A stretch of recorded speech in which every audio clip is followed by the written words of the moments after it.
সবাইকে নমস্কার। আমার বাড়ির সিলিং পাখা বেয়ারিং খারাপ হয়ে গেছে, খুব আওয়াজ হচ্ছে। আমি উপর থেকে নিজেই খুলে নামিয়ে এইভাবে ধীরে ধীরে সম্পূর্ণ খুলে নিচ্ছি।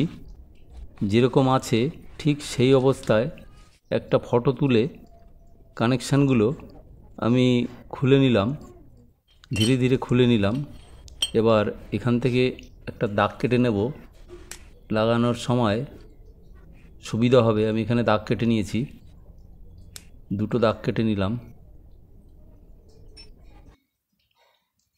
নাটগুলো খুলে নিচ্ছি, ব্লেটের নাটও আগে খুলে নিয়েছি। নাটগুলো ভালোভাবে রাখলাম, খুলে নিলাম। এবার দেখুন উপরের বেয়ারিং নিচের বেয়ারিং বের করলাম। এটা যত্ন সহকারে পাশে রেখে দিচ্ছি।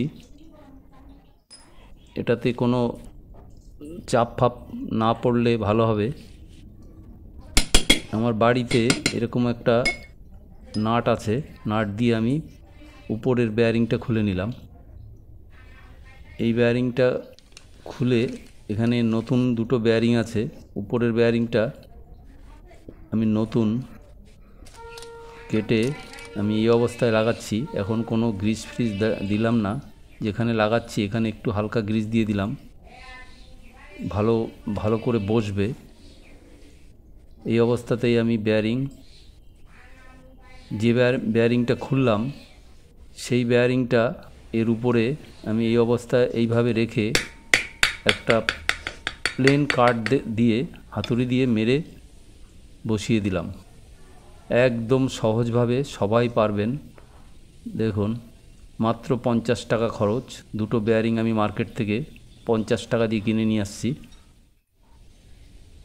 এবার নিচেরটা আমি খুলব। দুটো পেরেক নিলাম 4 ইঞ্চি, একটা পেরেক নিচের থেকে গলিয়ে দিলাম, আর একটা পেরেক নিচের থেকে এই অবস্থায় দুটো পেরেক আমি গলিয়ে দিলাম। এবার গুণোর তার দিয়ে আমি দু জায়গায় ভালো করে বেঁধে নিচ্ছি, নিচে উপরে। শক্ত হয়ে গেছে, এখন দেখুন শুধু বেয়ারিংয়ে আটকে রয়েছে। এখানে আমি ওই নাটটা দিয়েই হালকা করে পিছনে রেখে নিচের দিকে মারব, আরামসে বেয়ারিং বেরিয়ে যাবে। দেখুন কত সহজে এই যে বেয়ারিং বেরিয়ে গেল। এই পেরেকের মধ্যে দেখুন বেয়ারিংটা আটকে রয়েছে, খুলবেও না, শক্ত হয়ে ওখানে মেরেছি বেরিয়ে গেছে। দেখুন একদমই সোজাভাবে বেয়ারিং পরিবর্তন করলাম। আমি কারোটা দেখে করলাম না, নিজের বুদ্ধিতে করলাম। একটু আমি ইলেকট্রিকের কাজ জানি, সব কাজই জানি। নতুন বেয়ারিং বসালাম, আবার পুরনো খারাপ বেয়ারিংটা এর উপরে রেখে আবার প্লেন পাতলা কাঠ দিয়ে বাড়ি দিচ্ছি। একদম সুন্দরভাবে বসে গেল। দেখুন হাত দিয়ে ঘুরিয়ে দেখে নিচ্ছি,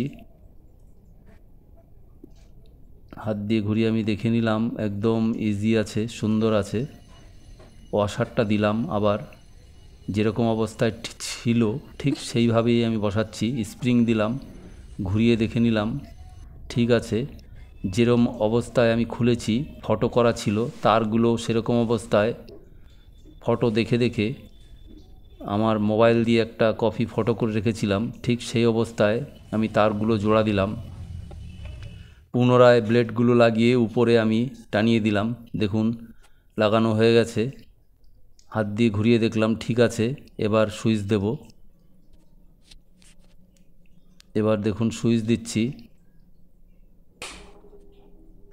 দেখুন কত সুন্দর রানিং হয়ে গেছে পাখা। ভালো লাগলে আপনারাও করুন। প্লিজ চ্যানেলকে সাবস্ক্রাইব করুন, লাইক করুন। নমস্কার।